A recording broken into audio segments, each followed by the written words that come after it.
A Court of Fairies and Fiction. ACOTAR Girls Podcast.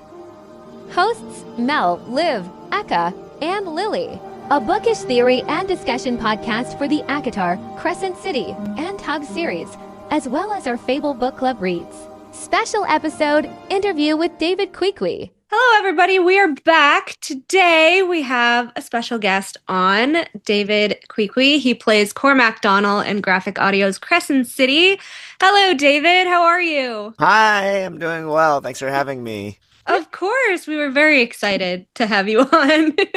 Of course. I think you know that Cormac's one of our favorite characters, so it's such an honor to have you on. Let's start off with a couple voice acting questions. Olivia, do you want to start us off? Yes, I would. So, David, tell us, how did you get into voice acting? Oh, I have a really silly tongue-in-cheek answer for that. The answer is I got bored. I think a lot of voice actors would just be like, oh, I've was acting as a kid and I really liked it and I want to get into it. I did no such thing. I mean, I did church theater productions and things like that, off and on, but I just really hit the books, and then I graduated college and I worked for a year, and I was like, I have so much time, so much disposable income for the first time in my life. I need a hobby. And a lot of the things that I did was watch anime and cartoons and shows and play video games, and I was playing my favorite series, the Persona series, and Persona 5 had just come out, and I was binge playing it, and I was playing it in English. I always play the games twice, one in English, once in English and once in Japanese, but I started off with English, and I'm like, wow, the voice acting here is really good, and I really love this game. Man, I would love to be in this game. What do I got to do to be in this game? And then I just Googled, what do I got to do to be in a video game, right? And the answer I landed on was basically, you got to be a professional actor. You got to be a full-time voice actor. And I'm like, how much do I want this? And I thought about it for a bit. And I was like, I think I wanted enough. So then I just started paying for classes with the sole intent and purpose of I'm going to be in video games. I'm going to do that. That's so cool. So cool. And that was it, right? It was just a snap decision. I don't have an acting background traditionally. I only started taking those classes after I decided I wanted to do this. So that is such a fun answer. And like you said, so different from everybody else's. I kind of love that so much. Okay, so wait, now I have to follow up knowing how many video games have you voiced? Have you? I mean, I haven't counted, but I am actually in the middle of kind of doing a compilation or an end of the year reel compilation of all the video game roles that I've acted in 2024 and 2025. I couldn't release one last year because of the SAG-AFTRA strike, so I was holding off on that. So it's going to be a 2-year sort of compilation, and it's 3 minutes long with at least 5 or 6, and that's just the ones that I can find clips for. I've voiced in a bunch of other stuff, but I've definitely achieved that goal. I'll definitely be watching that. I love that. I cannot wait to see that. Is it going to be on your Instagram, or where can you watch I'll post it on Instagram. I usually I have a YouTube channel just to host it, but then I'll link it on my website, and I'll blast it out on my socials and things like that. So that's awesome. That was the funnest answer ever. I'm so glad we asked. How'd you come across Cormac? Oh, yeah. So I've been working with graphic audio since I think 2001. And graphic audio's process with their actors is actually you audition to be on their roster. It's a pretty intensive audition. They have you do several scripts with several characters and several accents and things like that to see how kind of versatile you are. And then if they like you, they'll approve you and they just put you on the roster. And then the directors will kind of know who's on the roster, and then they'll pick and choose who, based off of their acting ability, their skill set, and their background, who's good for which characters. And with all jobs, I guess the entry level stuff you do background bit roles just to see trial you out, test you out, and then eventually once you work with the directors and you're familiar with them, they start trusting you with larger and larger parts. Now for some productions, the author's a little bit more involved, and they'll be like, hey, for the main roles, I really do want to audition these characters. Cormac was not one of those characters. So it was just kind of given to me. And so funny. yeah, and so like my understanding of Cormac is that he's in book 2. He like shows up in the middle of the series. Yeah. Right. So actually, when the director Colleen, she like emailed me the script and the cast list, and here's your character description, and I was just like, okay, cool. So I was like reading up on him and just kind of very briefly just like read the description of the story. And basically what I pulled from that was like, okay, so he's kind of an asshole, right? And that's what I pulled from that. And I'm like, all right. And then we hop in the session, and then the He's director. a funny asshole, though. I've been told he's like, he's an asshole, but he redeems himself. Yeah. And I'm like, yeah, I see that. Each of assholes, just an I hear Sarah J. Maas has her own term for that, like alpha holes. Alpha holes, yeah. That's the thing. Yeah. So was there like a specific way that they like directed you to play the character, or? I feel like there's a little bit of talking in the beginning because, at first she's like, are you familiar with the series? And I'm like, no, not really. She's like, okay, to catch you up, here's the world. And like, she doesn't have time to drop like, all the lore. Lore thing. I'm like, we'd be there for 2 hours, right? But she kind of sums me up. Basically, here's the world state. Here's like the setting, because, when you're on a time crunch working with a bunch of different actors trying to record a project, you don't have all the time in the world to explain every little detail that you might want to. And as the actor, like, we don't even have enough time to properly consume every single bit of source material because we're working on so many different projects, right? I think I was looking back at my schedule. I think the day I recorded some of because the graphic audio version is split out into 2 parts, that book. Yeah. And so I think on one of those recording dates where I was recording Cormac, I was recording like 3 or 4 other books with them. So like, and if I were to like do my if it's not like I'm an actor for a film or a TV show where I can't be like, I'm like, for the next 3 months this is my life, I am this character. It's like I am 4 characters every week. All day. And so like you have to give just enough information so the actor knows enough about the character to step into his shoes for this role. And so I think for me, like, a lot of it was like, here's the world setting, here's basically what it is. Think high fantasy, but they also have cell phones. Yeah. And the tech. Right. And even just like, here's the genre. It's like a romance fantasy novel, and I'm just like, okay, say less. Sure. Like, and because that sort of like informs a bit of the acting, right? Because if you say, oh, this is like Lord of the Rings or Game of the Thrones, you have this high fantasy, you're like, okay, so I'm gonna, everyone's very proper, very mid-Atlantic / British. If it's sci-fi, you have an idea of like what's already been put out there of like what the acting style is to an extent, and each director has their own style that they will direct you in as well. And then for Cormac, they're very much like, oh, he's like the bad boy, but like people like him and he's hot and stuff like that. And I'm like, okay. I know what that archetype is. Yeah. He's the blonde shadow daddy, like the He's rare tall, dark, and handsome. Yeah, there you go. And fire, technically. Oh my god. I love that. Oh my gosh, that's amazing. Okay, got it. So do you know then, like, if SJM pulled you from the pool herself? Do you know if she like listened to your snippets from graphic audio? I actually don't know. It's because there have been a handful of projects where I have auditioned for the narrator or the lead character, and one of them that I auditioned and I was the narrator and the actor for was the Murderbot Diaries. Oh, and so that was cool. that was the first one where I was the main character and narrated the full thing. I've narrated another series. The title eludes me at the moment, but I had to do like a West Virginian type accent for that. That was interesting. And then another one I had auditioned, but they're like, oh, they went with another actor for that, but like, the author liked you, so we'd like to put you on like a more supporting roles as well. Oh, nice. So whether or not like the author like has that decision. I feel like if the author does have that decision, they would request auditions. I don't know exactly how involved each individual author is, or in this case, Sarah is, with deciding the cast and the outcome. But you know, certainly, I feel like I did at least a decent job. Absolutely. Oh yeah. Yeah, he's amazing. I know we love Cormac. He did a great job to the point where you got all of our attention. So I'm flattered. I'm glad you really liked him. Uh-huh. I love it.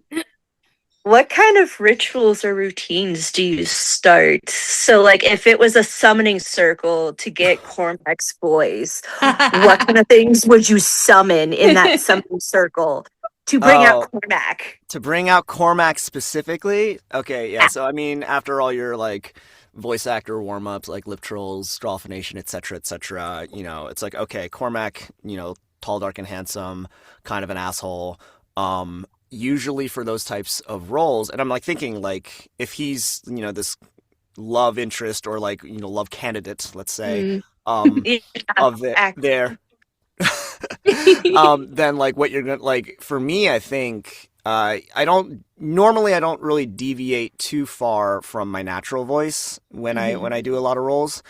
Unless, like, very specifically they are meant to be characters. So for Cormac, I think all I did was just kind of relax and sit into my chest voice. And usually, like, with an exhale, you can kind of, like, just kind of sit down here.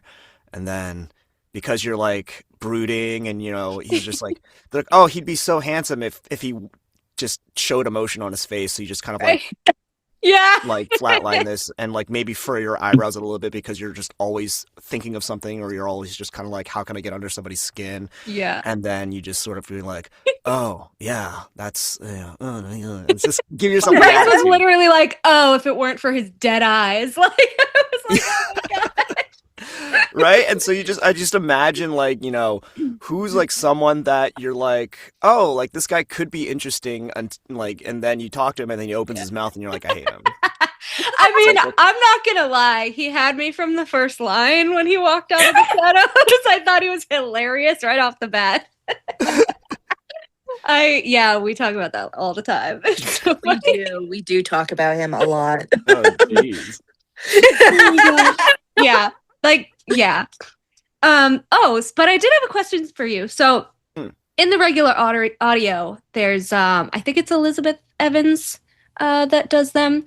So Cormac's father, Morven, and Cormac were both Scottish. So I was wondering if they directed you to not have the accent or if they let you run with your own thing. I was not directed to do Scottish. Yeah. I can do a Scottish accent. But that was something that I'm like, did they forget? Or I don't know. I mean, when I got the character, usually when I get the character breakdowns, they must have, yeah. they're like, oh, you know, this is what he sounds like, or like this is idea. And I usually at the top of the session, I'm just like, what did you have in mind for vocal print? Yeah. Right. And they'll ask usually, because, like, sometimes I voice a lot of characters that do accents, and so then they're like, oh, you know, just your normal voice, or just like normal. So I'm like, oh, okay, right. I was like, I know he could do accents, so it's really weird that they didn't ask him to do it because they kept his dad as having the Scottish accent. Yeah, I was like, that's so weird. It's like, oh, but, like, he grew up in America, so whatever. I mean, it works with my theory, so yeah, it's fine. Right, I heard though that, like, in, like, the audiobook, right? Like, they did keep that Scottish accent. Yeah. Oh, interesting. It's so odd to me. I don't know. I was like, It's like different interpretations of characters. Was that on purpose? Who knows? One thing that I think about, and I do wonder if it is purposeful, like, if I don't know if you have heard this, David, the theory that, like, I won't get into it, but that they were from Prithian originally, right? In the ACOTAR series, and then everyone from Crescent City is from Prithian, essentially, like they are. So I wonder if it's kind of like what David was saying, like, his dad was from Prithian, and you know, so he has accent. But Cormac was raised in Crescent City, and nobody has there. You know, it works. You know, maybe it's one of those things where like Graphic Audio's versions of ACOTAR and Crescent City are their own little universe, kind of like how like Stephen King's books kind of exist in a cinematic universe and in the novel universe as well. I mean, I don't think Morven's his dad, so it works for me. Oh, well, there you go. Yeah. Well, funny you bring that up. I did do a character in one of the ACOTAR books as well. I looked him up beforehand because I was going through because I'm like I've done so many of these books. His name was like Thesan or something. He showed up in like a little bit. Oh my god! Oh my god! Because I was looking you up to see who else you have done, and you were not listed for ACOTAR. But Thesan is one of my favorite High Lords, so thank you. Yeah. Because again, I think like I was in like the second or third book. I wasn't like in the first one. Yes. This does not bode well. Oh no. I love that line so much. It's one of my favorites. I'm like, I love Thesan simply just for that line because it sums up my life. There you go. That's just a mood. Now right? we have to ask like some Thesan questions. Now we have to I did not do my homework on Thesan for that. I can't tell you. He literally only has that one line. Don't worry. Yeah, it was like a very short session for that one. He's just like he says that, and then he's like, "Oh yeah, my tinkerers are skilled," and then that's like really all we hear from him. But like, he's such a non-problematic king. So yeah, so different from Cormac. Right? Yeah. So different from Cormac. Oh, Cormac. Oh, baby. So I noticed that you have some like tattoos on your arms and stuff. Do you have any audiobook or graphic audio tattoos? I don't. I have like I have like my own personal rules for what I do for tattoos, and I'm always like kind of like thinking about like, you know, if I want to change that or adhere to them. The rules are usually it has to have a lot of personal meaning to myself. I try to avoid most like things that exist in like IPs. So like I know a lot of people do like character art of like, you know, of like anime or like, you know, Baldur's Gate or it was on a couple of years ago, right? And like I think that's really cool, and I think people can, you know, do whatever they want with their bodies. Bodies of canvas, it's beautiful, but part of me is just kind of like there's, you know, if I'm showing up on camera for stuff, they're gonna have to blur it out because they don't have permissions to show that character. Plus, I don't want to cause issues for the original rights holder. If like, you know, if I'm, you know, in a place and then I just so happen to have this tattoo showing and they're just like, hey, I don't want my stuff associated with that for things. So I try to avoid it. I did break that rule though. So I do have like I do have a logo on my right forearm, and I do have lyrics to one of my favorite songs from Hamilton on my bicep. Oh, nice. So, nice. Same placement, I noticed. I just like the right arm. The right arm is actually reserved for like this. This one too is actually this is Japanese lyrics for a song. I was gonna ask what that said. It says "Daijoubu ni naritai," which means I want to be all right, and that is a song from "Weathering with You," the Makoto Shinkai film. That's so cool. He did "Your Name," and I just really like that song. It really meant a lot to me at the time that I was listening to the music and watching the film, and I'm just like, this was actually my first tattoo. Oh, nice, so, nice. That's so cool. With all tattoos, it's all downhill from there. I'm such a baby. I wish I could do tattoos. I'm just not a needle person.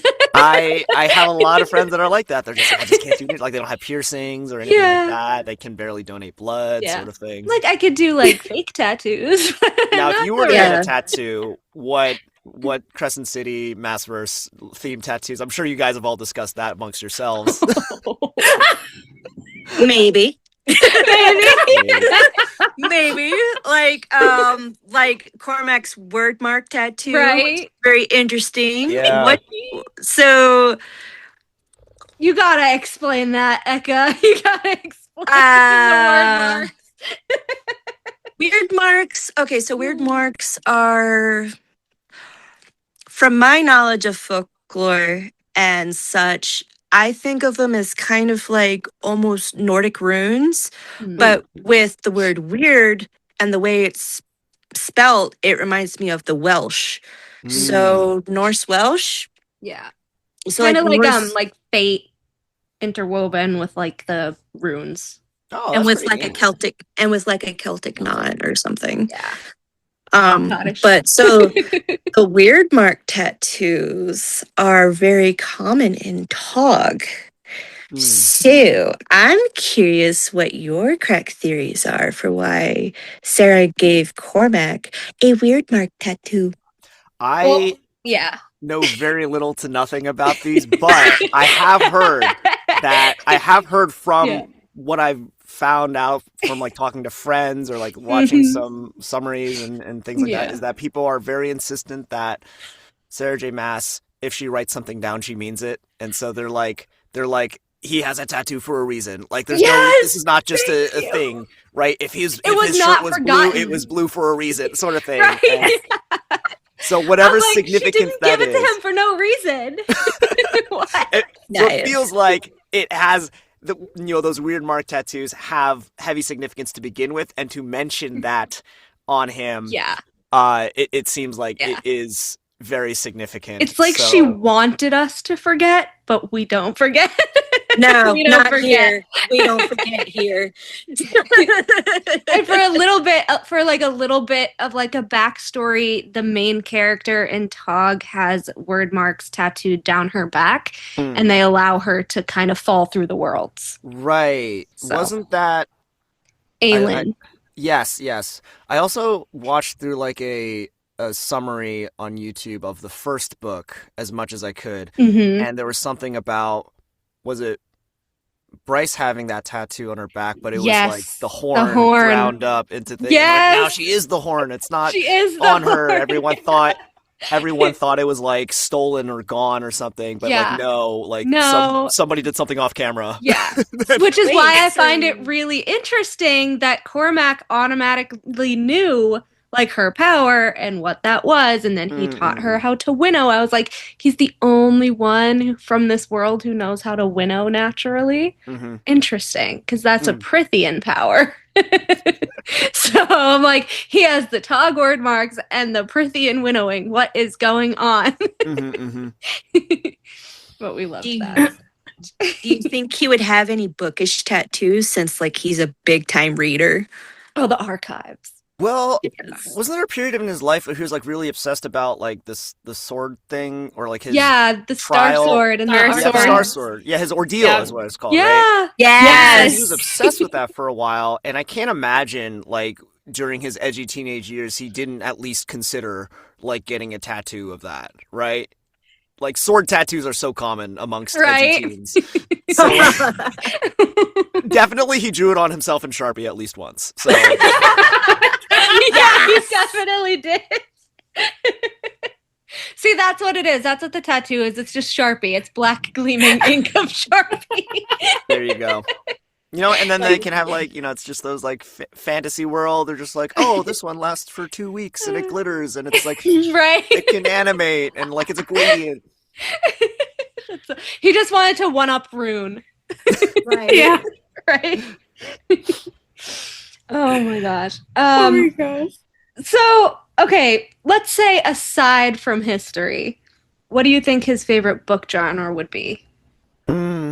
So, I mean, he just seems so serious all the time. And so, like, if it's not history or, like, something nonfiction where he's, like, learning something, I feel like there is this bit, like, of a soft side to him that you only really get, at least Bryce gets to see towards the Sophie, end. Too. Right, and Sophie, exactly, right? But, so I feel like, people are so surprised at the soft side to an extent that, like, he had to probably dabble here and there in, like a romance of some sort, maybe back in the day. Because it's like... I love it, too. If you're, like, holed up in a castle, right? Yeah. Yeah. Or, like, whatever, and you're, like, so serious and you're so bookwormed about something, like... Aww. Every once in a while, you sort of like drift to something that you're like, well, I don't have experience or I don't know about this, but I'm surrounded by a bunch of books, so I might. Pride and Prejudice. Something like that. God forbid he's just like, what is this Twilight series, right? Right. It's just all gone. Yes. Do you think he would be Team Edward or Team Jacob? Oh God, I feel like just by default he'd be Team Edward, right? 100%. He didn't like those wolves for anything. Nah. Right, which upsets me because I feel like I'm the only person. Weirdly, and growing up when I was during the Twilight craze and as I was coming out, I was the only one that I knew that was on Team Jacob until the 4th book. Oh, yeah. Everybody, they lost and they just resigned. The entire team just resigned at the 4th book. But leading up to it, I'm just like, you know what? I kind of vibe with him more than Edward, right? Yes. Okay, it was more fun. I will tell you, I was a huge Twilight fan in high school. Like, I'm not kidding. I read those books 4 to 5 times each. I always had a soft spot for Jacob, okay? And I felt horrible for him. Even though I was Team Edward, but Jacob, he had my heart. Truly. Yeah. I get it. I just feel like from a personality standpoint, Jacob was there was nothing appealing about Edward to me, at least. And I'm like, Jacob actually shows that he cares. I know. Edward full on leaves her, is like, oh, this is good for you, believe me. She's suicidal for half a book. I mean, it was so messed up when you think about it. And Jacob was there the whole time for her. Yeah, I'm so pissed. It's a thing that I find in the trope that I like about the reason why sometimes people are drawn romantically to villains over heroes, and I feel not to say one's a hero or a villain, but Jacob kind of mimics this idea for myself as the hero would say to their interest, oh, I die for you, right? I'd sacrifice the safe choice versus the risky choice. And then the villain would say, I would kill for you, right? And that's it invokes two different types of emotions where while the hero says I prioritize you and I want that for you and you matter the most, the villain is no, I'm selfish, I want to be with you, and nothing's going to stop that, right? And I feel there's aspects of that where I think the villain kind of has a point in that sense. Or that villainous romance trope kind of has a point. That's why I like saying that Cormac is true morally gray, because he would do anything for the person that he cares about. Mm-hmm.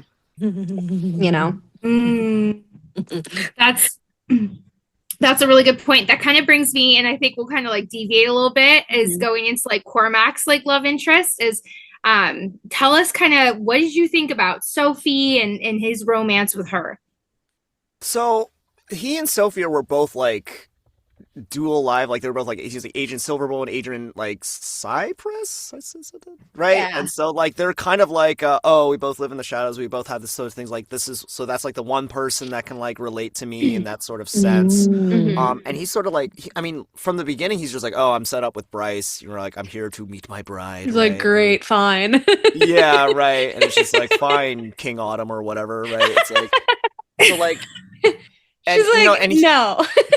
So I mean, so he was just but he's that was for a purpose, and it's one of those you've seen versions of this trope before where he's just oh, I'm forced into a marriage or I'm forced to be engaged to someone that I don't love, but but this girl on the side is the one that I really love, and anytime someone brings up Sophie, he's just what do you know about Sophie? What's your relationship with Sophie? He's very protective and very defensive, and I feel to an extent I feel that shows his this very naive yet understandable feeling of attachment, love, and affection towards Sophie, where it's if you've been with someone for a long time, you become secure enough in a lot of the relationships, because I feel he lives such a life, and Sophie seems to be this one part of his life where he can kind of drop the mask a little bit, or maybe just kind of relate a little bit more, that he's just if anything comes close to her or that aspect of this secure, serene oasis within my life, I need to protect that, right? And that, so he's very, very, committed, I think, subconsciously at the very least, to Sophie in that sense. Well, it's really props to Sarah, because she really knows how to get you to invest in people and then just totally crush you. Because we were oh my god, Silverbow and Sophie, and then you realize that he never told Sophie what his real name was, and I was she never knew his name. And it was so, that's kind of like a mask in a way. Yeah, well, he was protecting her that way, because basically his logic was if she did get caught by the Asteri, then couldn't give up, whatever. But It was so sad. And then I was like, that really reminds me of like Aelin and Sam. Sam didn't know what her real name was either, and he got killed. So I was You like, had to. You I had to bring go that up. there. I had to do the mirror because it was so purposeful. So when Sophie was when he said that, and I go, oh, she's dead. They're gonna find her dead because she's Sam. She's the Sam, and I just So see it. rude. It was so sad. So And rude. Sam and Aelin were from Tog, David, too. They're Yeah. a similar couple that had a similar fate. Yeah, unfortunately. Aelin, we first meet Aelin as Selena, and she's an assassin, and she falls for a fellow assassin, Sam, and he never knew her real name either, or like who she was. So I was like, "Ugh, this is just them all over again." It was the minute she got on that boat, I go, he's never seeing her again. That must be frustrating to read, and you're just like, no, No. stop it. Don't do it, Sarah, don't do it. Seen Flashbacks. this play out before. Yeah. Oh And man. Assassin's Blade is such a like traumatic, but like just the way that it's so traumatic. So when you see that coming, you're like, Sarah, don't do it again. Don't do it again. And she did it again. Yeah. Yeah. Multiple times. Multiple times. Across multiple series. How could she? Yeah. Yes. Right? So rude. But I mean, hey, Aelin got her Faymate in the end. So, Cormac, if you're not dead, your Faymate is out there and waiting for you in We'll see. Prithian. We'll see. So speaking of Faymate and out there, Yeah, that we Yes, do it. spiral. so Nesta. So Nesta, Nesta. Go ahead. She also has a star stamped on her very heart. Very much like Cormac's prophecy Hmm? and the Queen of all Queens. Hmm? And related to Dushcourt, what are your thoughts? Well, it's the first thing I think about is like, this is another Harry Potter Neville Longbottom situation where like it could have been either of them, right? That's how prophecies work when they're not specific enough, right? And you'd think it'd be really specific to be like, oh, they literally have the star in them, and you're like, well, there's Yeah. there's a and then it just so happens that There's like another. there's another one. And you're There's just like, another. oh, and like, which is interesting because I feel like with prophecies, typically they're up until a certain point, there is a point of no return, right? And Yeah. so like as soon as they decided like as soon as like oh, like this is the prophecy, someone with the star on their heart or a star within them, and then like it's like, who's the first person we know? And like I don't know the timeline of everything, but like at the end of the first book, like Bryce was like a hero, right? So Yeah. everybody knew Bryce, and I feel like if that prophecy like happened after that notoriety came out about her, that's like the first thing people would know, be like, oh, clearly it has to be her, right? It's gotta be her, even though she's like not like a full fae or something like that, Yeah. or like, you know, she's a And already has a mate. exactly, right? They're just like, you know, law prophecy doesn't care about laws, right?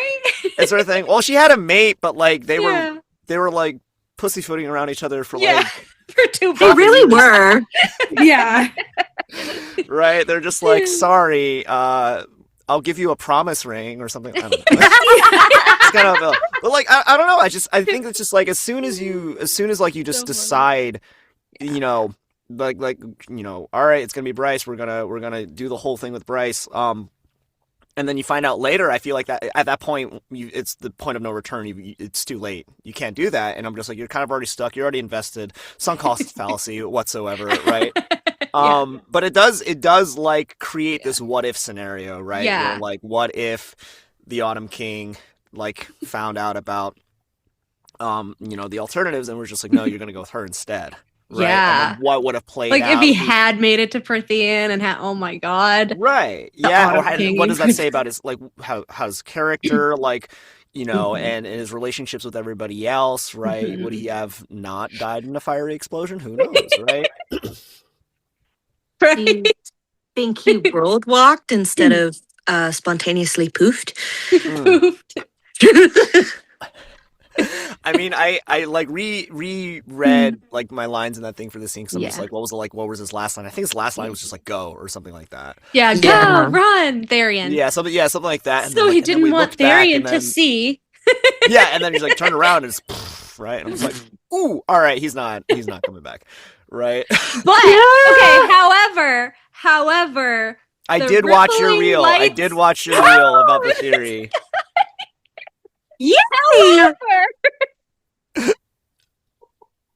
Okay, what do you think about that? Is it just crazy? It's interesting because it's just like as someone who's like, yes, words mean what they mean. Like you know, especially if you're a writer, like you don't write things and like you write them very intentionally. So I think those lines is like, oh, like something rest his soul wherever it may be. So Wherever. Like, why didn't you specify? Why did you say it that way? Right? It gets And I'm just me. like, you are like leaving threads to be unraveled there, I know. Miss Mass, right? And also right? like, the rippling white light in the sky right before it poofed. I was right? like, And then come this on. and just like, you know, I don't know how fleshed out like the afterlife is in this universe, right? So it's like there's like two after there's hell, and then there's what's the other place called? There's like the other world, like the heaven, And I know in like what was it in the first book? There's this thing with Bryce and someone else like trading their afterlives for each other so they could live. Danica, Yeah. And the bone quarter, right? so like this idea that like he could still be out there, right? And who knows what happens there? I think it's I don't know. Like sometimes I feel like it's weird when like I've seen some series I've followed like kind of get little like dampened or ruined because people are like, oh, but the fan base loved him so much so they had to just reincarnate him. And I'm like, can we just let people die? Because sometimes I feel Resand. right, or like, oh, what was it? Was it who's the one like Danica? Was it Danica? She like dies very early on in the first book, and then she's just like forever, just like everyone's just still talking about her. Yeah, she had the whole tea, and she died without telling anybody, and like it wouldn't have been so a series. messed up. And Right? Cormac also has like a lot of tea about Prithian and the Despot. So it's like The man, archives. why did you kill him off?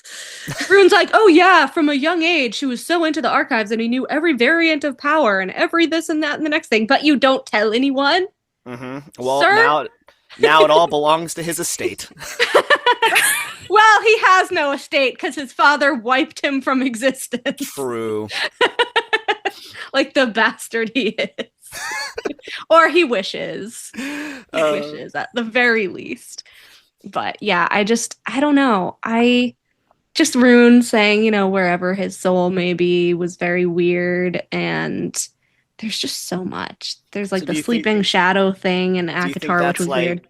is it like, you know, we talked about like as a writer penning those words the way they are, but like for Rune's character, do you think that also is like that's a weird thing for Rune to say specifically? If somebody else said it, it could be whatever. But yeah, it's weird for Rune to say, and also I find it weird that Bryce wasn't there for that conversation, because Bryce does actually die and take a trip to the afterworld, and she sees everybody from the series who has died but Cormac. Cormac, right? He's not there.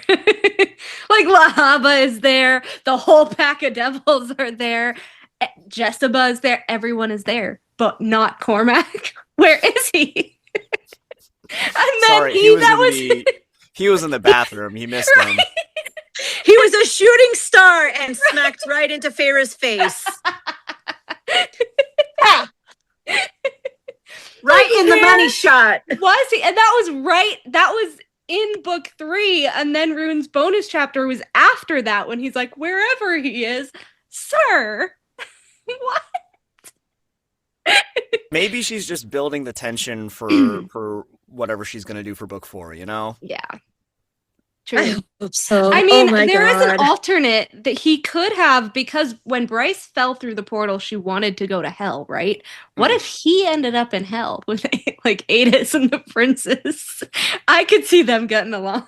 What? Yeah. So I think like for me, because I don't really understand like what really determines do you go which way do you go in the Yeah. afterworld, right? So it's just like, oh, if Bryce went to the good place, right? Yeah. And she met all the people who died and went to the good place, well, then the only other option is either That's a his good soul TV was just show, by the way. deleted, Yeah. right? His soul is Yeah. deleted, doesn't exist in Yeah. either, or he's in Yeah. the other place, Yeah. right? So That's such a good show. I mean, I kind of feel like if he survived and he was falling through the worlds, it was actually confirmed that hell is its own world too. Mm. So it's not just for the dead. Because Bryce kind of goes through it with Hunt as well. So I'm thinking, like, what if he just accidentally landed in hell the way that Bryce was supposed to, and she He took the wrong accidentally left. landed in Prithian? So is it Mars or Pluto? Right? When he blew Probably up, Pluto, he because actually people try to angled delete himself it. in the wrong direction, and it blew him in the wrong direction. Yeah. So. Got shotgun to misguided. hell instead.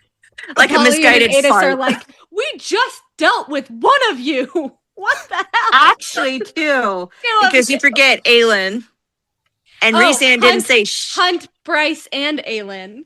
3 of them. Oh, poor thing. He's going to have gray hair by the time Nyx turns 5. Yeah, Adis and Apollyon are going to be so done with these Starborn people just waltzing into their realms. That was so funny. Anyways, if you had to describe Cormac in 3 words, what would it be? Other than alpha hole. Yeah, I was gonna say, this is my first thing. Oh, that's rough. He's just not. I mean, to me personally, like, as much as like his character arc is, like, I feel like if the people in the story weren't, like, more or less forced to deal with them, like, he wouldn't have gotten that. They wouldn't able to see that. So, like, you just kind of like bump into him on the street, or like you have a fleeting interaction. You're like, oh, that guy's kind of an asshole, right? It's just like, so it's just like, He's just unbothered. right? He's just, and then you're just like, and like that's all you're gonna get from him, right? Yeah. And so like, it's like the first impression for this, like line 5 of the first book was straight up, oh, you smell like cunt, right? It's Yes, like, I love that what am I line. supposed to do with that, right? Like, I think That's you were talking hilarious. earlier about like how did you get into the character? I'm like, that Yeah. line just gave me his personality. I love it. I Nice. loved it. 100%. like- I loved it. Right? And then it's just like a few lines down, he's just like, oh, you have a mouth on you. And I'm like, what do you mean by that? Right? What do you mean? So, right? And so I like, to me, I'm just like, Dude, that you just don't kinda, say that. yeah, exactly. I'm like, so for like 3 words, it's just kind of like, you know, just kind of an asshole. It's just like, and I say kind of because it's just like, you know, first impressions are dangerous because if you don't give people a second chance to really like grow or change, right? Yeah. But Yeah. like, again, like first impressions really matter. It's going to take a lot to rip you away from that image, right? Yeah. If that's the True. first thing out of your Yeah. mouth when you meet your fiance, Right? right? You're not going to have a happy marriage, right? State ordained or not.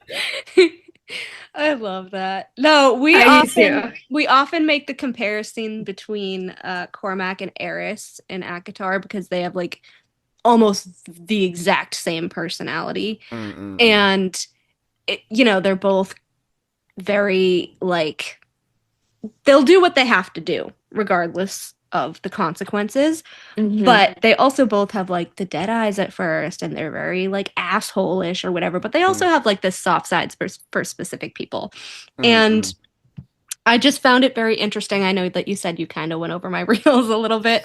But I just find it very interesting that like Eris is the Autumn Court heir in Prithian, and you know, Cormac is like, oh yeah, I like also have fire magic from like whatever part of the line way back when. And I was like, liar, you know exactly where it's from because you know the archives. I was like, I don't believe for 1 second that Morven is your real dad. You don't like, have yeah. his accent, and you It's- have fire magic too.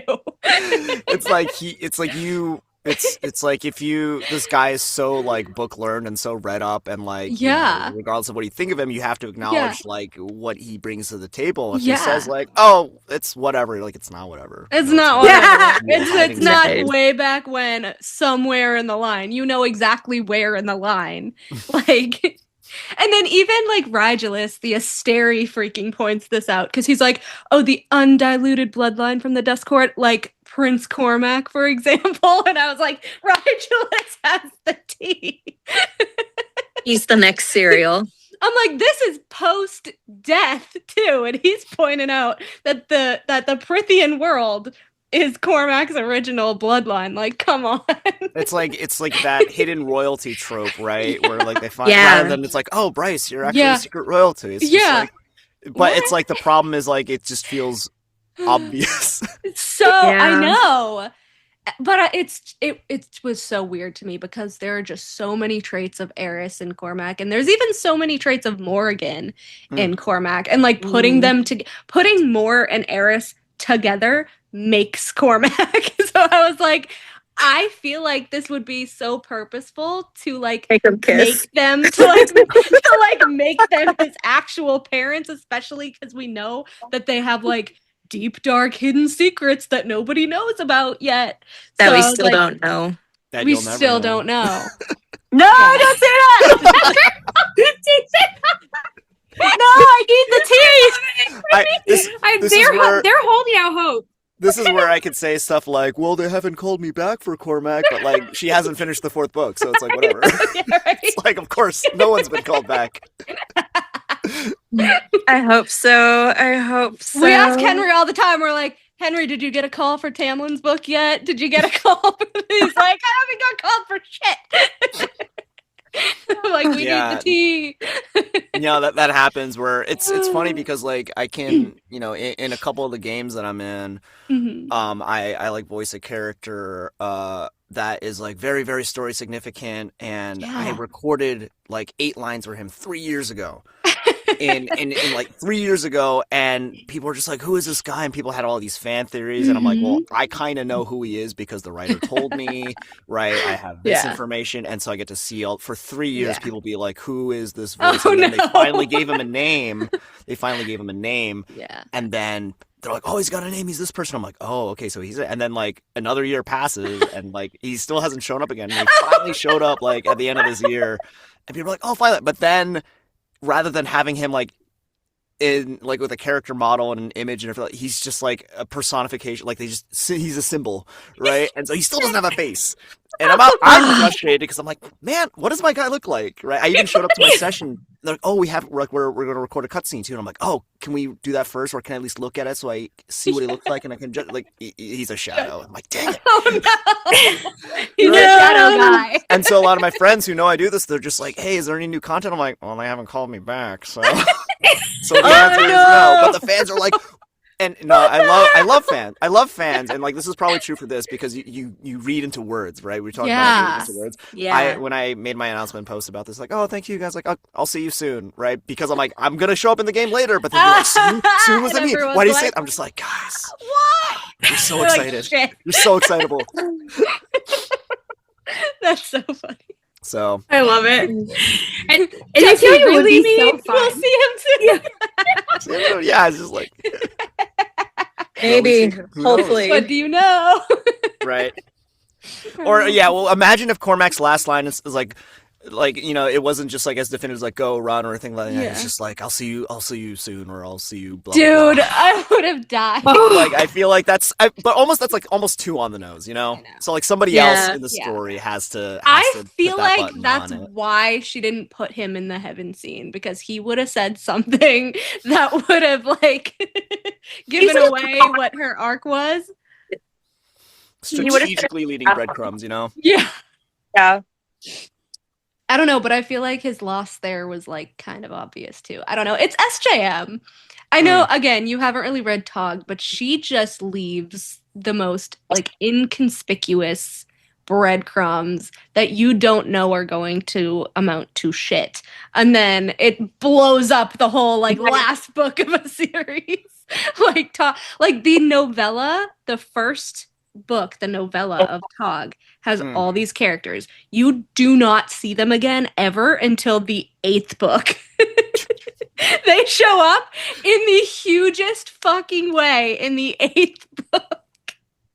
It's crazy. So I was like, I think she's saving him for the Asteri War in Prithian. I have to have hope because that's just like the kind of writer she is. And like you said, I don't feel like she's gonna, write a word mark tattoo and all this stuff about how he's the only one who has the info about the powers and the dust court. Like, I don't know. I feel like writing all of that lore for him just to kill him off doesn't seem like a Sarah thing to do. No. Plus, there was no body, so no body, no death. Doesn't count. Doesn't count. It doesn't count. There was no body. I don't believe it. Hell, even with Jurian, we had an eyeball and a finger bone. Like, Yeah. yeah, Oh God. like literally every death we have some sort of body part, and then like Aelin was cutting off body parts and shit. Like we always have body parts. There's nothing of Cormac. It's true. His head is just rolling down the dial. Stop it. It would have been more believable if, like, I don't know, Pollux or the Asteri, like, had his eyeball or, like, I don't know, a hand or something pinned next to the wings. I don't know. They would keep a trophy, I feel like. Here's a question to you girls. If he survived, right, in that blast, right, and let's say there's no body, he's not in the afterlife, and he's alive, do you think he's off doing his own thing, or did somebody find him and dragged him off somewhere? Which one is more likely? Do you want to answer first, or should I answer first? Because I have my own headcanon. Do you want me to answer first? I'll go. Me or Elizabeth? I'll go. Because I have a really interesting one. And then I'll let you guys answer what you think. So when he died, he was first shot by the Gorsian bullet, by Pippa's gun, right? It went right through his shoulder. But he was still able, even though that's supposed to nullify power, he was still able to access his fire magic and kind of like blow the place up, right? I think that if he was kind of like pushed through the rift or whatever, and he did land in Prithian, I feel like it might have affected him in a different way, maybe like mentally. So while I don't really love the amnesia trope, I think it would be really interesting to start him off with the amnesia trope in Prithian, and then to realize who he is a little later on. I think it would be very interesting, especially for like Nesta and the Valkyries to find him somewhere. Do you think like getting shot with the bullet, like, you know, you say the amnesia trope, there's also like, oh, I lost all my powers because right, and then like the bullet's still in his shoulder, right, and that's why my powers, and then like, you know, in book 7 or whatever, they yank it out and he's just like, oh, my powers, right? So there's a scene in A Court of Frost and Starlight where Mor is actually going to the continent for, you know, this treaty or whatever, and her horse gets scared by this shadow, and it's specifically called like a sleepy shadow. It's just kind of like sitting there watching her, right? And she said it was foreign yet familiar, but she wasn't going to go near it. And so I go, well, that makes sense, because Cormac has shadow powers, like Azrael. He can turn into a shadow. And if it's foreign and familiar, and he's the undiluted bloodline of the Dust Court, he would be related to Morrigan. So I feel like that could have been Cormac in shadow form, just weakened because of the bullet. Oh. So that's my headcanon. I still would love like the Valkyries to find him, because I still do ship him and Nesta so badly. They would. Okay, Nesta has a lot of like. Nesta had a lot of chemistry like with Eris. Yes. But I feel like Cormac has a softer side than Eris does, and I feel like that would balance her better. And I love them, and I ship them so hard. But anyways, Olivia and Echo, what are your headcanons on Cormac and Prithian? Echo, you go first. It's the same as Melanie's because we share the same last brain cell. We do share the brain. He's just out there not knowing who he is, waiting to be awakened. But not the amnesia part. I don't think it's going to be the amnesia part. I do think he's like, oh my gosh, I have to go somewhere that's familiar. I have to go somewhere that's safe. what's the one place that's safe? Well, whether he knows it or has only occurred by it through the archives, who would his potential mother be? I want to go to my mom. Poof. Boom. And More just- finds him. Just Like more calls finds to him. like. Yes, like calls to like. And he just pops in front of his mom, and the mom is like, ooh, this is some this no, I'm not doing that kind of shadow work. I'm gonna go over there With my and horse. I'm going to have a glass of wine and pretend I did not see that shit.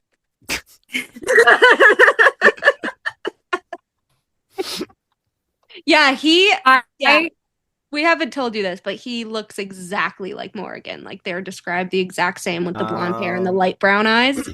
And Moore has dark roiling magic beneath her pretty exterior, and then Eris has more amber eyes and fire magic. So they have secrets and like a connection, but they hate each other. So we're like, interesting. Very interesting.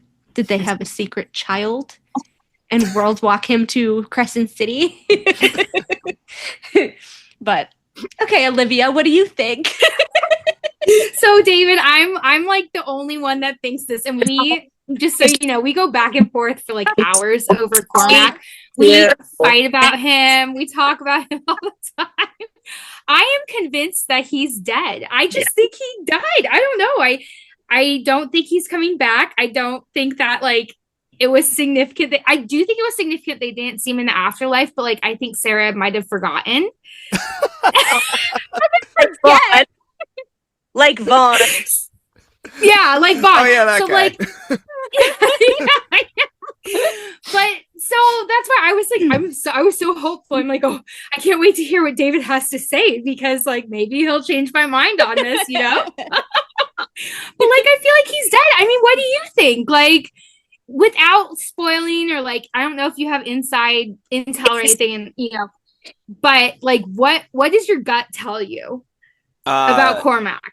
I mean, aside from me saying I haven't been called back, I mean, like logistics aside, when a character like this in a world where there's so many characters, there's so many plot lines, there's so many threads, like it's hard to feel like on one hand, it's like it's really easy to think everybody matters, and I think that's really cool about building a world where, you know, when you're there, you're like, I care about Farmer Free. I care about, you know, the court minstrel and his affair going on with whatever, right? It's just like, because they have names. They all have names. They all have backstories, right?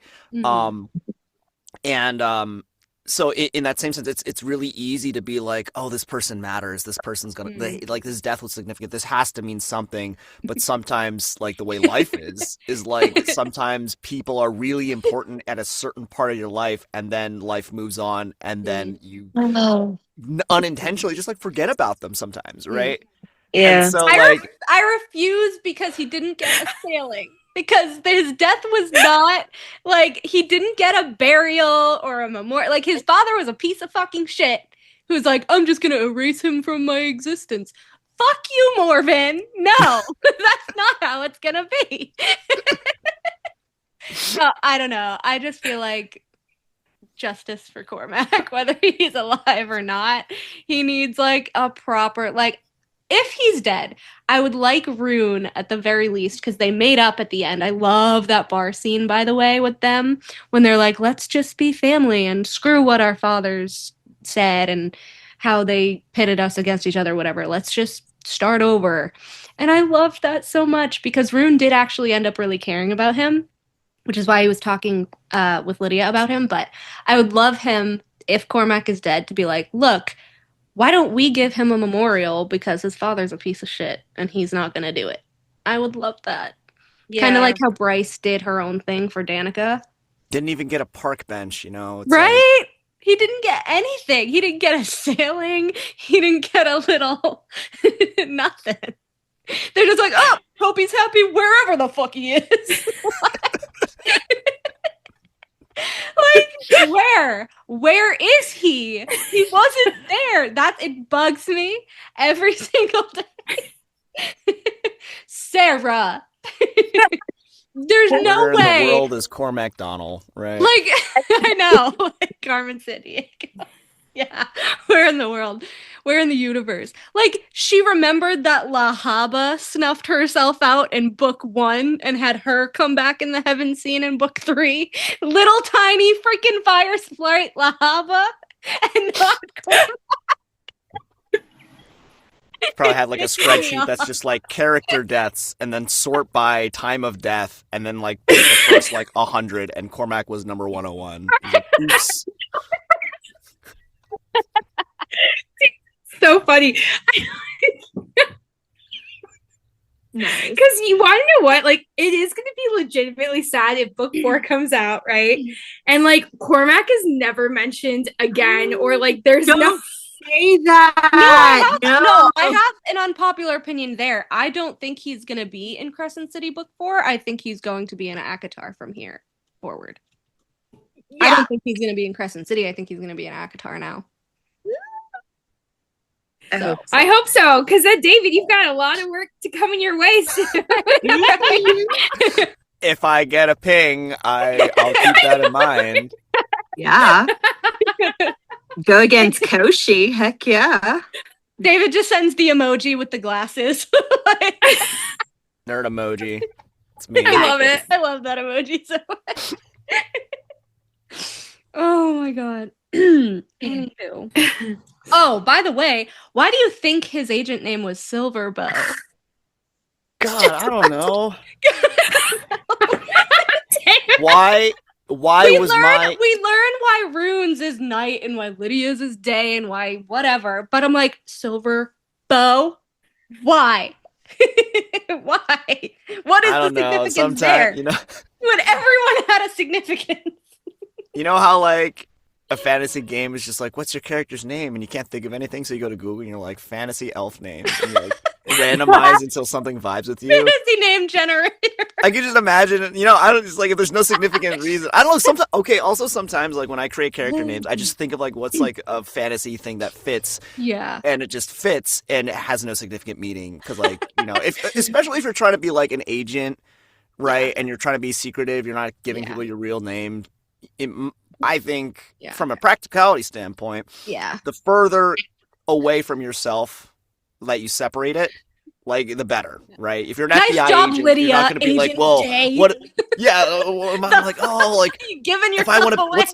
if I wanted to like do this and like, oh, I need a pseudonym. What's an anagram of David Cui Cui, right? It's like it's too silly. Right? And so they're just like, quick, what's your agent name? Freaking like, oh my god, there's another game that I play where somebody like they have 2 swords and somebody's just like, oh, what are you gonna name your weapons? You gotta like, if you're gonna register your weapons, they have to have names. And they're like, this is a required fee. Are you kidding me? And like they were eating like food at the time. They're like, all right, cool. It's like, I don't know, blueberry and chocolate. There you go. It's like, you know, that's the Sarah name of their swords and actually stuff did like that. Sarah actually did that in Silver Flames. She had Nesta. She had Cassian ask Nesta what she was gonna name her sword. And then she had the Valkyries like make suggestions, and Gwen was like, Silver Majesty. Yeah.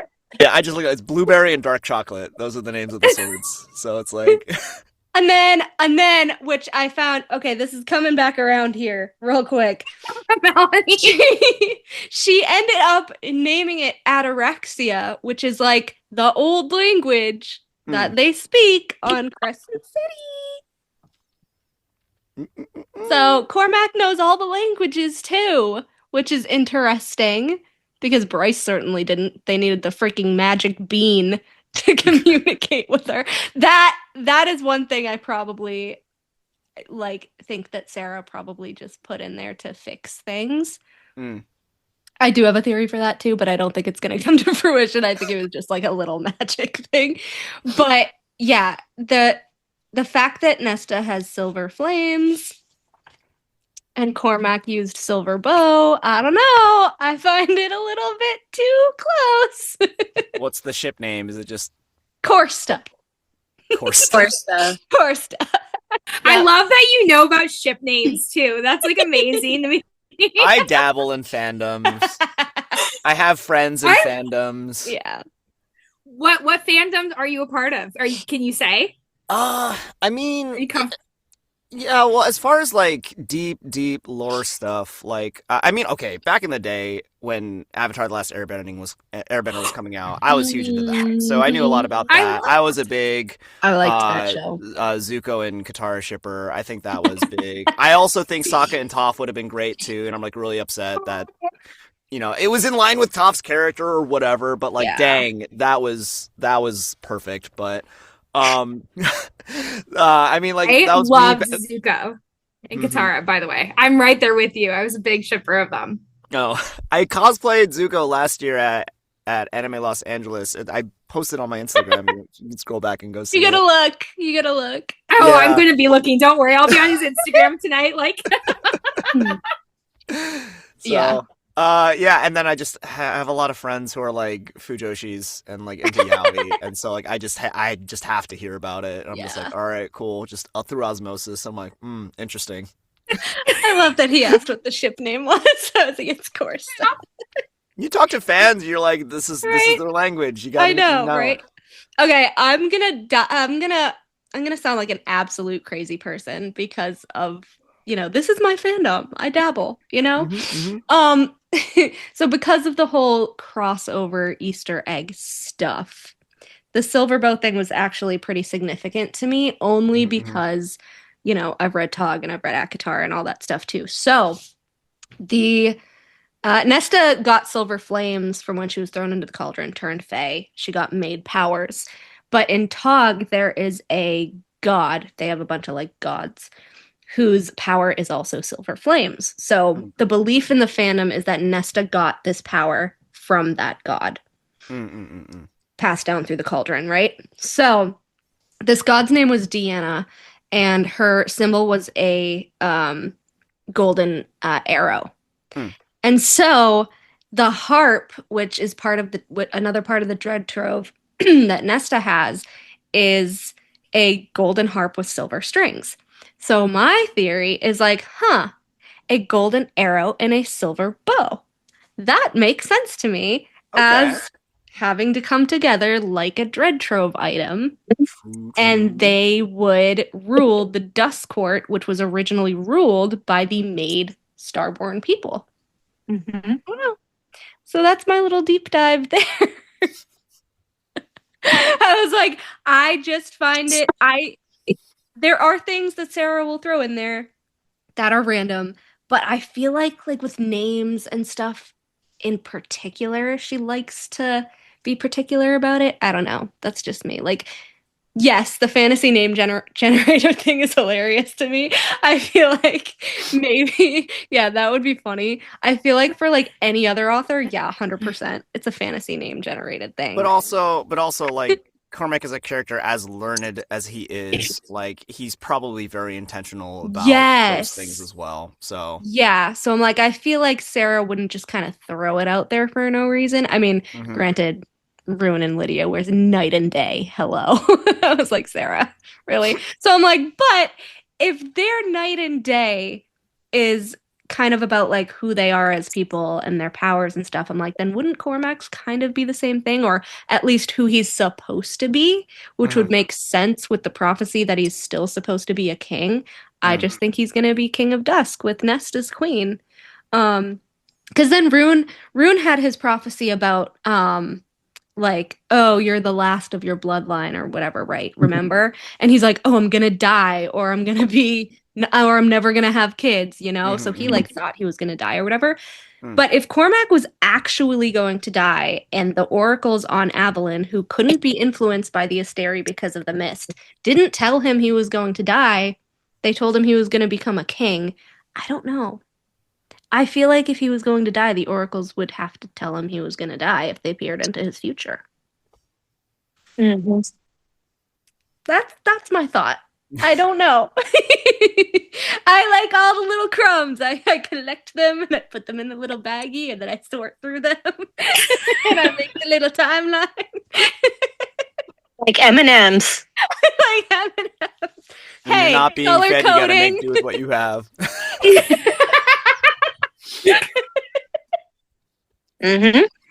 Yeah. amen. I was like, this is my whole thesis. And there's like 500 reels. I love when you were like, I'm cramming for the exam. I mean, I don't want to show up like completely clueless, so I'm like, all right, I'm gonna look into a little bit and then just kind of see where this goes.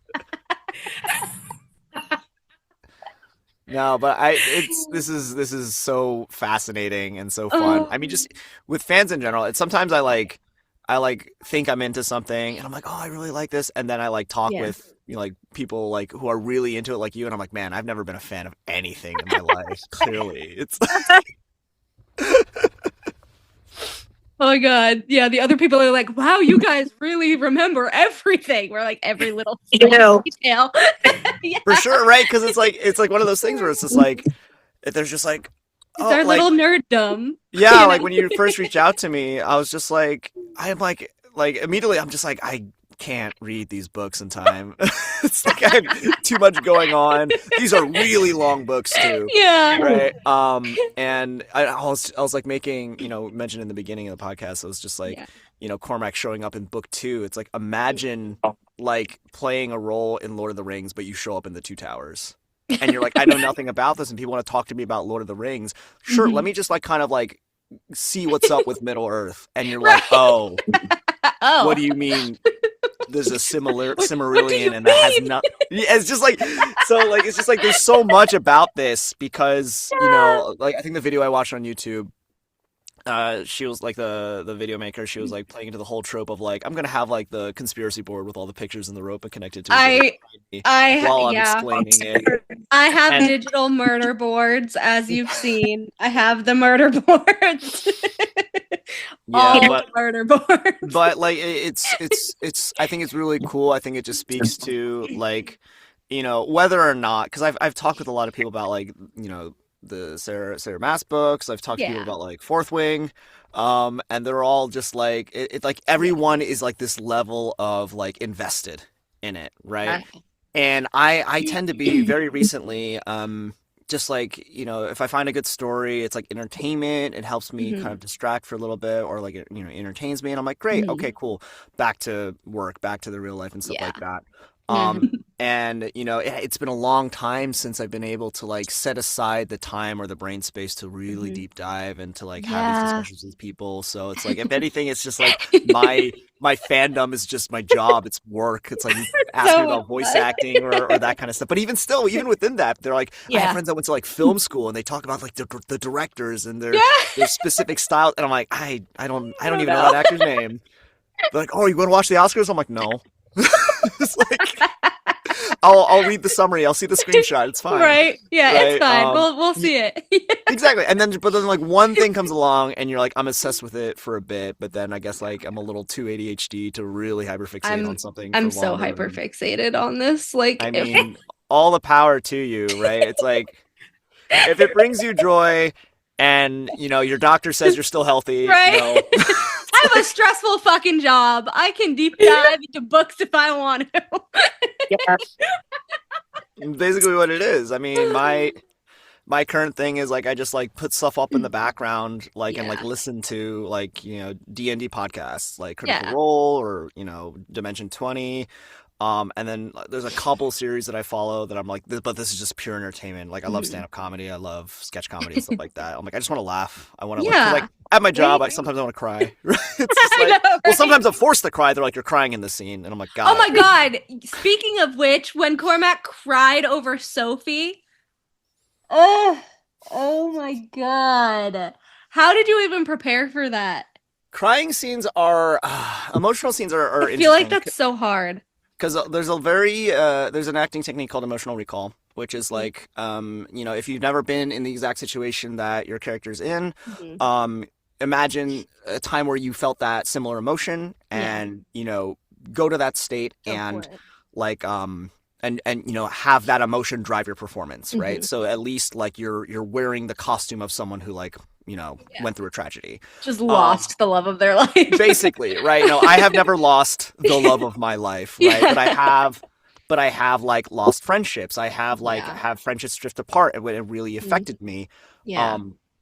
And so it's not a great place to always go back. You have to be very emotionally, in tune in order to be able to kind of hop back and forth, right? It's one thing to be able to go there to emulate the performance, and what's more important is that you can draw yourself out as soon as the scene is over, right? Or at least you give yourself time to recover. I don't remember if for this scene in particular, or there are certainly times though where I've read very emotional lines and they're like, great, we're gonna keep it, and I'm like, cool, give me a minute. And I just have to like breathe. I have to drink some water. Yeah, right. It's like if it's for those emotional moments where you're very sad, and the angry ones where you're shouting, and especially all like the death and fighting and pain and stuff like that.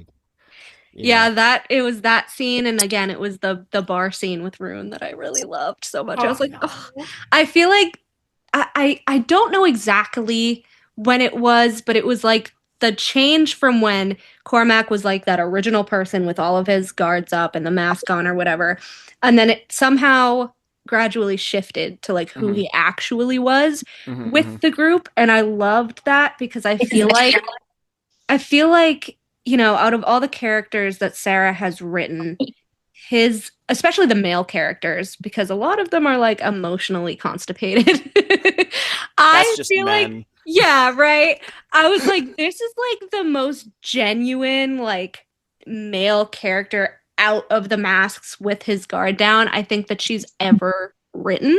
And I've read all 3 series, and there are some, very emotional scenes for other male characters, but you still need to read Kingdom of Ash, Missy. Yes, I know. I'm going there. But yeah, I think probably Cormac and Tamlin are probably like the most genuine characters that she's written, like in terms of male with their emotions. So I really liked how she wrote him actually crying over Sophie and like Tamlin actually crying over Ferret, and I really appreciated that. Because a lot of her other characters is just like, oh man, and I can't cry. Like I was like, yeah. And what does he get? Like they lost the love of their lives. They get it right. That's what you get as a man for showing emotion. Death. Cormac gets killed. Tamlin gets suicidal. Like secretly perpetuating toxic masculinity. Literally. I'm like, come on. And then Adian was kind of like that with Gabriel once he knew Gabriel was his dad. But yeah, I loved those scenes so much. You did a good job with those. Oh, thank you so much. I'm glad. I'm glad I was it came through. Yeah, I was like, it had to be really hard to do scenes like this. It's interesting too because we talked about stepping into his character for the first time, but then he changes a little bit. Yeah. But still kind of trying to keep all those like physical traits, like the voice, the vocal, texture and stuff like that, the same. But when you change the emotion, so a lot of the times in acting or in voice acting specifically, they're like, oh, what voices do you do? And I'm very cheeky with them. I'm like, I do me, younger me, and older me. And what differentiates the characters is the attitude and that sort of thing. So like playing a like an asshole character, in this lower register, slightly raspy voice, that is one character, right? But same voice, different emotion, you could say that's a different character. Like I probably use that in a different series or on a different project, just unconsciously, because like that's kind of like, oh, if that's what I have to play, that's what I usually default to. But kind of keeping those consistent within a project is sometimes challenging in and of itself, because if I think, oh, an emotional character actually is, but he's like started off as this toxic man or something like that, or showed a lot of toxic masculinity traits and becomes emotional. My idea of a male presenting person who is emotional probably doesn't sound down here, right? Yeah, it's like he's probably a little bit more higher. Like, closer to where I live, bit, right? Because I find myself to be a very emotional person. Like someone down here is probably just like, no, I wasn't crying. Go away, I wasn't crying. And things like that. But to be able to kind of like tell yourself like I gotta stay there in that vocal texture, but then bring like my normal personality out, like in that sense, or something closer to that. That's something that like if you're not like if you're just clocking in and clocking out, like you can drift. And like I'm always afraid that the voice is gonna, especially if like, because like there was a month or two between recordings of part 1, part 2, I think. and It's so like they'll such a send shift, yeah, with the right. So they'll send like a character sample if the director has that, to be like, here's a reminder of what he sounds like and kind of where he lives, so that we don't randomly go from like, oh, I invited myself, to just think about where you want to teleport. God, right? It's like so. right. That's so funny. I love that. Yeah. And I have to make the jab because this is always the fight on our podcast with Olivia. But I'm not crying, Cassian. No. She just started World War III. I know she did. Once. She brought Just it on. saying. She'll get it later. Just saying, he didn't cry once for her. But I digress. Yeah. Nesta deserves better. Hashtag Nesta deserves Oh my god. See, David, at the end of this, when Crescent City 4 comes out, I'm going to put you in a group chat with us, and we're going to put like a bet on like, is Cormac coming back or not? We all are going to put in some money into a pot. You know what? If it comes back, I don't know. Technically, NDAs do exist. Right? Yeah. If allowed. God damn it. But I guess we'll just have to see. I know. Well, It might be like a couple of years, right? Maybe I would, because like when did this? Because like we recorded this last year, like spring of last year. I know it's after Yeah. the next act. It's ACOTAR 6 and then a secret book that she said, and then CC4. So probably a few years. Yeah, and I don't know how quickly like graphic audio gets the rights to and like permissions to start recording and things like that, because Yeah. Yeah. because like sometimes you pick up like old series, like the Murderbot series has been out for a while, and then so like they're like, all right, cool, we have like the first all the books lined up for you, so like as soon as you're done, we're gonna work on the next one. I'm like, great. So for like like 3 months, I was just like in audiobook hell, doing that. So.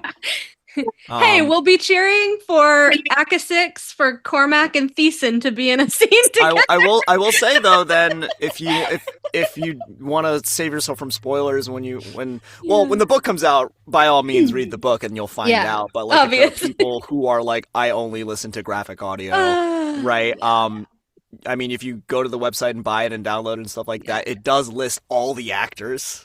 And so, like, if you're like, is Cormac going to come back in the next one? He's out there, and you just like, oh, I know. Well, David is or is not on the cast list. What does that mean? There are very specific people I'm going to immediately look up on my Kindle when that book drops.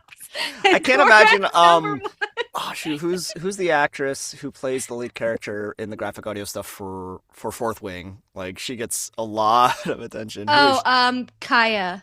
Kaya, yes, yeah. Kaya Freites, yes. Kaya Freites, yeah. Yes, yeah. Mm-hmm. She gets a lot of attention. Yeah. She also plays Hypaxia in Crescent City, so yeah. Right. Do you know who I play in Fourth Wing? Jack Barlowe. Jack Barlowe. Yeah. Oh my god, you stop it right now. Can we ask you questions? Go ahead. You guys can. I haven't read Fourth Wing. I have a couple more. I have a couple more about Crescent City, and then I'm gonna do some Fourth Wing. I told you I would. I promised. I told you I would. What do you think Cormac, other than life, would want as a solstice gift? Oh, Cormac. Other than life. Poor baby. Or like other than Sophie being Oh yeah, I was gonna say, I'm like, if not his own life, Sophie's life, right? All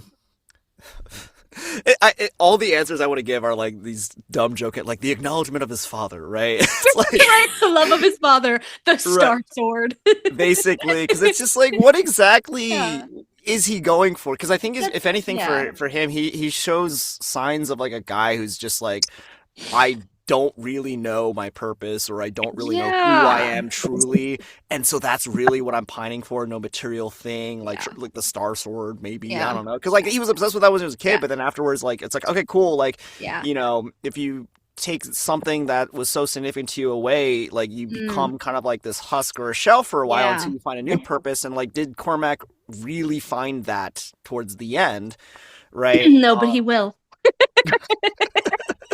Hey, there is a reason that Rune specifically says, oh, he was so convinced after all of his research that he was going to get the Star Sword. You want to freaking guess who has the Star Sword right now? Nesta. Bryce gave it to Nesta. I feel like it took the long way around, and he's still destined for the Star Sword. You know, if it's not the stars, like if it's like, I feel like that's the correct answer in this. Like, what does he really want? It's the Star Sword, and then he's gonna like that's gonna go into the void in his life's purpose, and he's like, all right, what's next? But if we want to go a more lighthearted, like if this was a dating sim and you have to drag gift items onto them to increase the relationship or trigger an event flag, it would probably be some sort of like very rare old tome or like some history book that's like he doesn't have in his collection, which would be very difficult to do, right? And that's going to be like the key item that really fully finishes his dating route in whatever Otome game you're playing. Like the Great War in the library. Yeah. Or The Walking Dead or one of those. Yeah, that was in Jessica's library, yeah. Oh my gosh. So if he would wear one, what do you think his ugly Christmas sweater would have on it? Question. Laughed hard when I saw that. I love that question. That's like so great. I don't know. Like what color or like pattern? I'm really bad with this. I don't really wear Christmas sweaters myself. Perfect. So if you ask me, I'm just like, I'll just be like, take me to the thrift store. What's on the rack? Right? Whatever's there. The first thing I see. If I'm that type of person, right? Like I feel like in character, it'd be probably along the lines of that. He'd be like, "This is a silly tradition. Why are we doing this?" Blah blah blah. Yeah. Whatever, right. But for the fan artists who are like, everybody has their little ugly Christmas sweater. Like, I don't really know. Like, I don't know. It's just like, yes, and we'll have a fan artist draw it. We're gonna have them draw Cormac in the Christmas sweater that you described. Oh no, this is terrible. Like, would you have something from like Frozen and like have like Olaf with like his unicorn nose? It'd be something like so out of character because again, he's just like they got these dead eyes, and so he's just not in the Christmas, like something Grinchy maybe. Grinchy. Like, nice. Yeah, probably Yeah. would make sense. That's so funny. Yeah. Oh man. Just like pictures of like the Grinch, like it's like alternating with like the Grinch and like Cindy Lou Who being like very festive and the Grinch just being right. With like the Christmas lights. Oh, Cormac. Aww. Baby. There's a few left, just a couple. All right. So if you could tell the audience one thing about Cormac from your experience playing the character, what would it be? I guess give him a chance. I don't know. Like he's he certainly makes an appearance. He makes a grand entrance. I think like last night I was like talking with my girlfriend about like, oh yeah, like here's like his first few lines and his last few lines, and she's like, if you ever talk to me like that. Right. So he's worth remembering. yeah, he's certainly memorable, right? Yeah, I think it's just like he's definitely introduced in a way to like bring more tension and drama to everything that's going on. But he does serve like a purpose, like at least in this one book that he appears in, right? And I think it's just like it's so easy to be. It's almost kind of like, you know, when Draco Malfoy shows up in the book, you're like, oh, I hate this guy, right? And then eventually you start like you see almost just in the background Malfoy go through his little like self-doubting phase and trying to prove Mhm. himself until he finds out, oh wait, this is not what I actually wanted. And Mhm. then he gets his little happy little laughter in the epilogue where he has this respect with Harry, right? Yeah. You know, with Cormac, That's he's literally ruining Cormac. Oh my god. Yeah. right? And so like you start off with this just sort of like they're very contentious, they're very butting heads, but I do think you'll find that like over the course of the story, you know, there are aspects like he's not combative and he's not written that way, and he's not static, right? Because if characters who are static are very boring unless like explicitly played that way for comedy. Yeah. Right? So, but like he does have this moment, right? And it's not necessarily like here's the pivotal point where everything shifts, right? Yeah. It's like kind of a gradual Very over time. gradual. And so like, you know, just, you know, first impressions are dangerous, like I said before, but he's certainly someone that like, you know, when I was chatting with other people, they're just like, oh yeah, he redeems himself, right? So he gets a pass. He totally gets a pass. What's your favorite Cormac quote, and can you do it for us? I think I already said it. He already did. He already did. Wait, do it one more time. I want you to do it in the voice again. I'll do it. Oh god, okay. So it's the thing. He shows up and he's just like, huh, you smell like cunt. And then Rune was so offended. Bryce was gagging. I'll give you another one. There's another one I forget who he was talking to, but he's just like, it's like he's talking to like someone who's like a mer person or something like that. And he's just Darian, like, yeah. Yeah, he's just like, how do you know? He's just like, you smell like fish. It's like You smell like fish. it's just like very just like you smell like fish. Duh. Oh my god. Oh my god. That's another Nesta mirror, because what does Nesta say to Fairy? You smell like a pig in its own filth. That was her first line. Oh, they even insult people the same way. They do. They're meant for each other. And they're the only two characters ever to have a death point. Yes. Nesta death pointed at the King of Highburn, killed him. Cormac death pointed at Pippa and killed her. Thought that was interesting too. Very fun. All right, who is your dream character or book to be involved in to voice act? In general, man, if we're gonna stick with like, I'll try to keep it with book projects, right?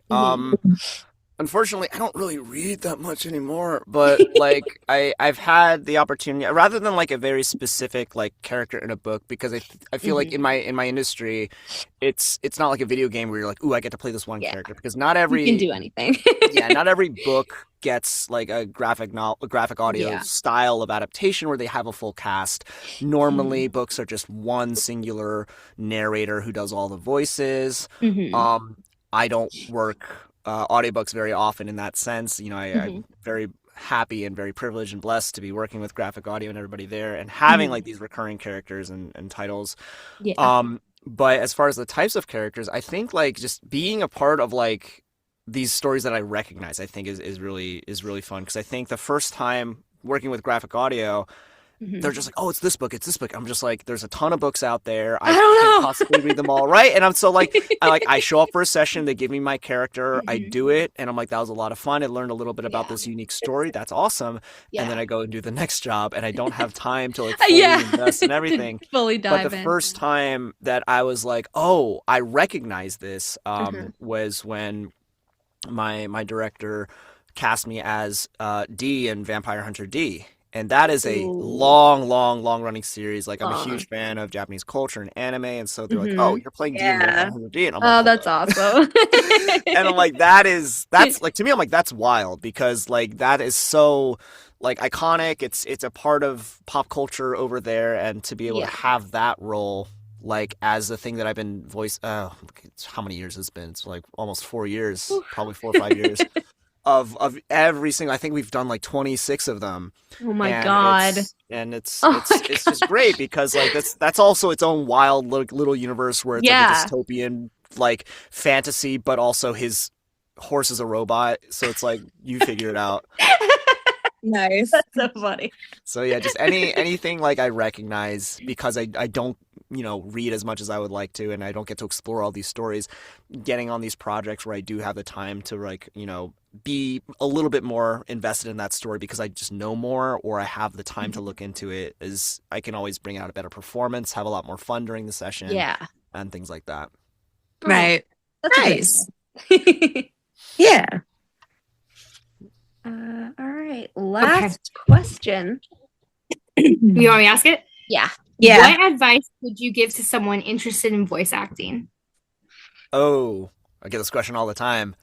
My answer usually changes year to year based off of like where I'm at, because like I feel like, this is the thing that's most important to me. There are so many things, like I can't just stick with one. I think just off the top of my head, this year I've been, very blessed to be very busy, but I've been busy to the point of like burnout. And so I think one of those things, like for anybody who wants to be a voice actor and like make that their full-time career, understand that it is probably like the best job in the world. I'm so happy to be able to do it no matter what kind of project it is. Getting in front of the mic, yapping, and getting paid. Yes. Like you can't be beat.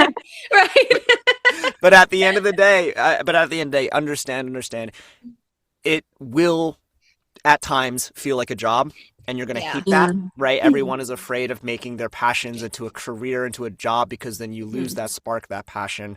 It happens. It goes out now, obviously just be very careful that you don't push yourself to the point of snuffing that passion out. It will dim, it will shrink, but don't let it be fully snuffed out. But know that that's going to happen. It's going to happen often. And you need to be prepared for that. It's not just, I get to do voices in front of the mic, I get to play characters. The 10% of the time in the job when you do get to do that, it is the best. And then 90% of that is setting up a business, maintaining Hard your work. website, marketing, cold calling, right? Yep. Networking, graphic design, freaking taxes, right? You are your own business. I am incorporated. It's a pain. Yeah. Oh, it's like being a writer. Yeah, right? They're just like, I can write. And I'm just like, so does everybody else on AO3, Anyone right? can. But like, there's a difference You're going to between, dive in. right? And then I might sound very disconnected, and I don't want anyone to take this the wrong way, but like, I want to be a good actor. I want to be a great actor, and I want to enjoy doing that. But above all of that one, I want to be a paid actor. I want to make money doing this job, right? You're so real for that. Because and going off of that as well, it's just, if you want to be a voice actor, what exactly do you want to do with that? Because I have friends that are just like, I am like a part-time voice actor and I'm very happy. That is my goal, because I have a family. I need something more stable on the side. Or someone is just like, I just like doing this for fun, so I'm going to be a hobbyist. I don't need to be paid, but I'm going to do all the fan projects. I just like working with creatives. I like getting started. I love, exploring that side of me. And then you have people like me who's just like, from the get-go, they're like, I am going to make this my full-time job. Yeah. Right? And jump in. And I'm still not there yet. Like I'm still working the finances, but I'm figuring things out, working jobs on the side to make sure I can get there one day, right? Because that's the goal in mind. And, all the good and the bad is going to come with that. And I've done my best to be prepared for it. And it still hits like a truck when you're like, this is a job. It's not fun. It doesn't feel fun. You're like, I have to do this one now. Right? Imagine coming home from like a really like exhausting session. You're like, I still have 10 auditions to do. Oh, no. It's a You're lot. Like, I like it's a talking, lot. but not this much. for real, but because you have to be strategic. There's like, vocal rest is a thing, right? Especially if I'm doing a voice where it's very deep and guttural, and it's video games and you're shouting and dying, and you got to come back, and you have to come back the next day to do it. Like you got to think to yourself, like, do I also push my voice past its limit to do these auditions in hopes that I book something off of that? Yeah. But then if I can't show up the next day with my voice, then that shows that I'm unreliable as an actor. You have to balance all these things, right? Especially if you are lucky and fortunate to eventually get to the point where you are so busy and booked that you have to make these decisions, right? That makes sense. It's a double-edged sword, right? Right. It's like, I'm still a child at heart. I'm like, cool, I got a cool sword, right? But it's just like, but it's, Kinda you still got to know how to handle it. You still got to know Sometimes. how to balance it and wield it, so. Nice. I am wearing my Cormac shirt, by the way. Oh my God. Just from the text, I'm like, oh, is that like specifically made it amazing? Looked like one of those like college universities, right? With that font. Yeah. Cormac Donald with the 8-pointed star. Mhm. Olivia, do you want to ask about Jack now? I want to ask about I Jack, know. but I don't want to spoil anything for you girls because I know you haven't read it yet. I I'm need to I'm read trying to it. think of a good question. What was that experience like being Jack Barlowe, who was the hated character of the series? Like, can you talk about that for a little bit? And then Yeah, sure. I mean, without saying anything story specific, so we don't spoil it for Eka. I out of all the things that I've voiced, this Jack Barlowe is the one role that I get the most like fan messages and like people just saying like fan messages, but like people from my personal life, like college friends reaching out after years, being like, "Hey, like I was I was listening to my audiobook and I heard your name in the credits. That's so cool." And I'm like, "Oh, awesome." ... Was it Fourth Wing? And they're like, "Yeah, of course it was." And I'm like, "Yeah, of course, right." Of course it was. I like, and like sometimes I don't tell them, right? Yeah. But then I remember very specifically with Jack, because he is who he is, the most hated character in this series. So that I mean, like you've talked with me for like 2 hours now, but like I'm very much not like my characters. Like and where Duality. Again, Duality. where it's a recurring thing where like I, not just in like these books or in these characters and stuff like that, but like my girlfriend will hear me talking about things I've been in or things that I'm voicing, stuff like that, and she's like, "Why do you always voice assholes?" Like, and then I'm like, and I go back and I'm like, this character. I'm like, Damn, why? they are. Indeed, right? And like, I'll be honest, even like with the choices I made for my voice for Jack too, it's like Jack's like I played him a little younger, right, with a little bit more of an attitude, and like he's a little bit more spunkier and like snarky and stuff like that. But he's still very much like, when I think asshole, I'm like, I gotta sit a little lower, right, or things like that.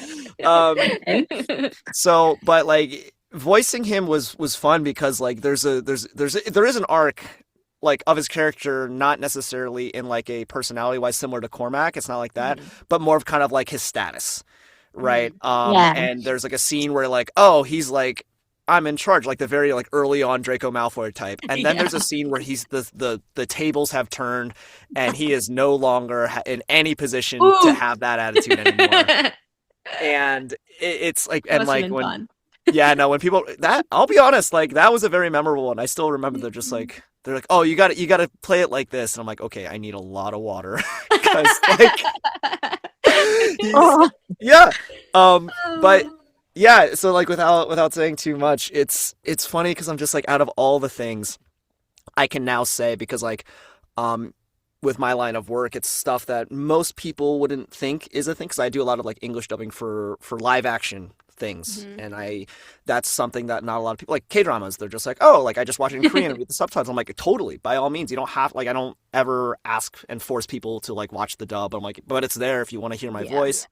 So a lot of people don't know that, or don't see it, or don't experience it, but like a lot of people have listened to Fourth Wing, and a lot of people it resonates with, like, because again, it's just one of those things that people are just really invested in. And at the time, I was just like, cool, this is another graphic audio drop. Let's get into it. Ooh, that was a lot of fun. Great. What's the next one? And it's just, you go on to the next one. And then a year later, people are messaging you about it. And I'm just like, oh, that's so cool. I see. Oh, that's what people think of. Because like before, sometimes it's just like, oh my God, I loved your performance. And they're just like, oh, you're Jack. I hate him. I hate him, right? That's so funny. So you're saying the only non-asshole you voiced was Thesan for 2 lines? I get in this series of books and genres, I suppose so. Oh man. I hope we get little novellas for all the courts. I would love a whole Thesan and his lover novella. I think they were so cute. I love the Dawn Court. I'm just saying, I do.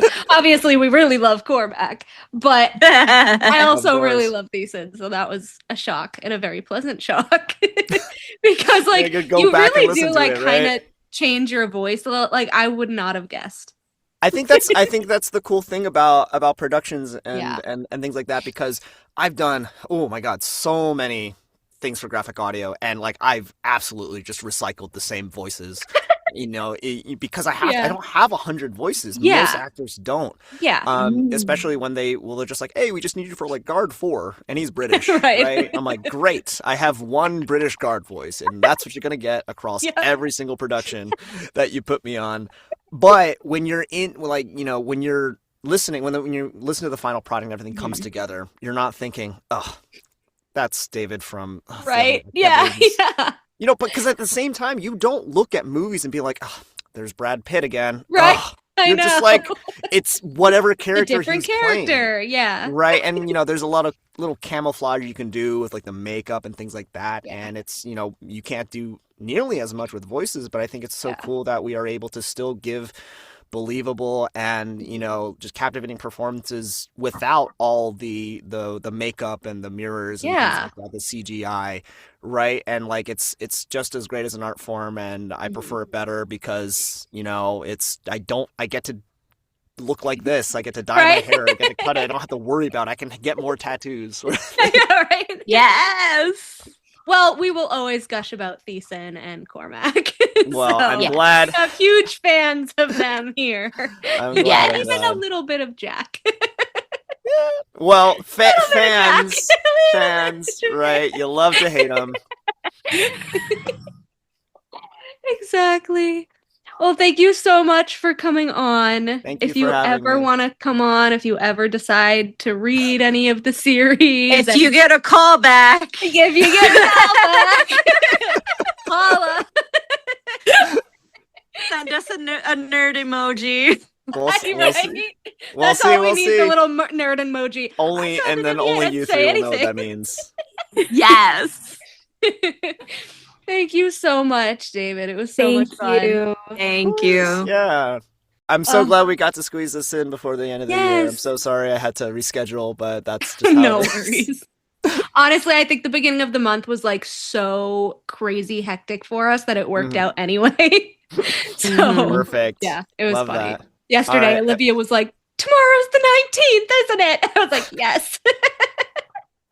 I was like a day behind, like all week. I'm just like, why do I keep thinking today's Wednesday? It's only Right? Tuesday, and stuff like that. So it's like, it's just rough. And then like, I thought I was done. Like I had my last scheduled session in studio on Wednesday, and I'm like, cool, we're done. And I was just like wrapping up. It would be great. And then like yesterday, they're like, hey, this project wants you. Are you free next Monday at 10 p.m. in studio? And I'm like, oh, I mean, technically yes. I guess. Oh no. So we're not done yet, right? Lots of Brutal. coffee. Yeah, that's how it is. I mean, well, Spiked eggnog. I'm an early riser. My bedtime's usually around 9:30, so it's just Oh, like, oh, I'm gosh. staying out till Oh. 11:30, and I'm still waking up in the mornings. Oh no. So, but that's just how it is. It's a job, Yeah. and you gotta Right. do your job. But it's a fun one, and I'm very happy with it. So. Well, good luck with the audition. Thank you so much, Melanie, Olivia, Hope you get the Echoes. part. Great meeting you. Great chatting with Of you. course. Have a wonderful holiday, a great weekend, and Happy New You Year. too. You All too. right. You too. Bye. Bye.